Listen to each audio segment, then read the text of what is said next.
Hello mga boss, ito tips itong Kia Rio na 2009 model. Issue nito yung nawala yung lamig kaya ginawa namin dito general aircon service na para sureball. So ito yung proseso ng pag-ano namin. Kaya tandaan nyo mabuti, pag nawala yung lamig ng aircon natin, huwag ugilin na magpapakarga kayo ng Freon para hindi masira si compressor natin mga kabayan. Kagaya nito, so walang Freon, kaya ang ginawa namin, binaba namin lahat, tapos to, nilag test natin. Alright, so ito yung naging dahilan mga kabayan, no? O yung compressor niya, o. So may leak yung compressor niya. So ang gagawin natin dito mga kababayan, subukan muna natin na i-repair to dahil dito lang naman sa ibabaw. Baka sa ano lang yan, sa o-ring lang yan. Kaya yun, i-repair natin to. Tapos lagyan natin ng panibagong langis. Wala nang langis to.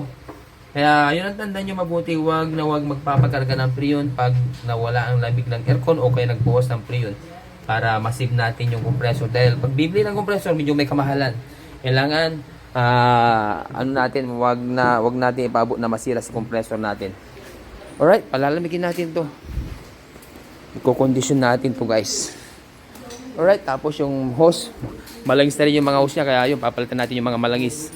So, kailangan hindi malangis yan. So, pag malangis, ibig sabihin may leak.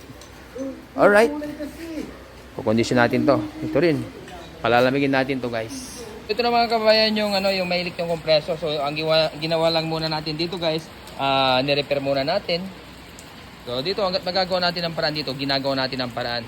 Nire-repair natin, hindi yung palit na tayo ng palit. Para matulungan natin yung mga customer din natin. Sa maliit na paraan, magkatulong tayo sa kanila. Dahil pag bibili ng compressor, medyo mahal yan. Mahigit 10,000 yan. So i-repair muna natin. Alright, so pinapisyuran muna natin guys. Ayan. Kasi lakasan mo lang konti para mabilis. Basta huwag bibiglayin. Alright. So, pinapisura natin. Pwede yan 250. Obsado mo rin dyan. So, bibigay yung ano. Yan. Okay. So, niligtas muna natin ito mga kababayan. So, kanina may leak yan compressor. So, ginawa muna natin dyan. Nirepair natin. Yan, ito. Tingnan natin. Sana wala nang leak para hindi na bibili si bro ng compressor. Bro, halika dito bro, tingnan mo muna. Oo, ligtas ulit. So ito yung may leak kanina, di ba bro? O yung ilaw natin, may wagang ilaw. Hindi na papatuyuin yan? Hindi na, ayan o. Okay, TY. Diyan, gaseta. Lahat, 10-0 palagi sa atin. Ayun o. O, tingnan mo nga bro, kung nakikita mo kanina, di ba, may leak, di ba? O, Medyo yan. malakas yung kanina eh. O, hindi, ngayon. Mahina ba o wala? Wait lang. Saan ba yung kanina? Diyan o, sa ibabaw o. Sa ibabaw.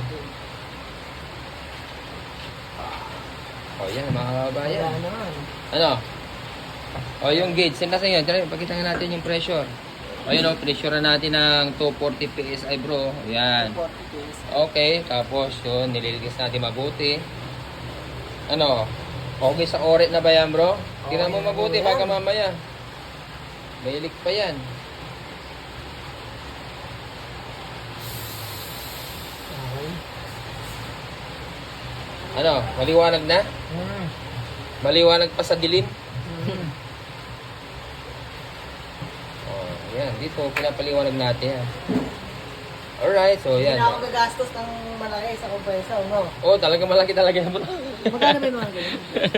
Ano Price lang, range naman. pag ano yan, 10K ganun. 15.5, ganun. Okay? Bili na lang ako ng aircon, daling ko na lang. Pambahay. Oh, di ba? So nagawa natin na nagkatipid ka ng 15.5 bro. Pero ito, may leak to bro, papalitan na yung condenser bro ha. Alright, so ito, dito yan. Ito, condition natin to, palalamigin natin to. Gusto ko happy yung brother natin. Alright. Ito na mga boss yung general aircon service namin. So ang issue nito yung nawala yung lamig, yung nagkalik sa compressor, yun, nirepair natin yung compressor nito. Yun, okay pa yung compressor. Oh. So ang leak nito yung hose, tatlong hose ang may leak.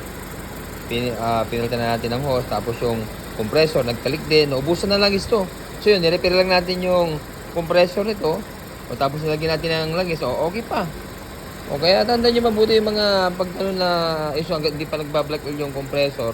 Ano pa yun, pwede pa yung mga ganong sitwasyon mga kababayan.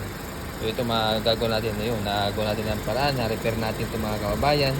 Oh, ang ganda ng bomba po. 25 PSI yung low side. Tapos yung high side 160. Ibig sabihin okay sa alright. Alright.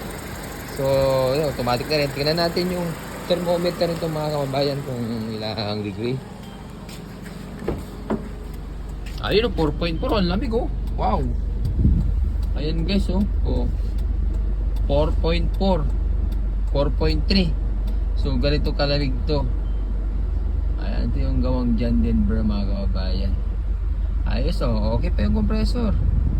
Nagawa natin ang paraan. So dito para medyo makatipid si bro natin. Alright, so okay na. Yes. Ito yung mga pinalta natin ng mga hose. Malangis yan. Pinalta natin yan. Okay, thank you.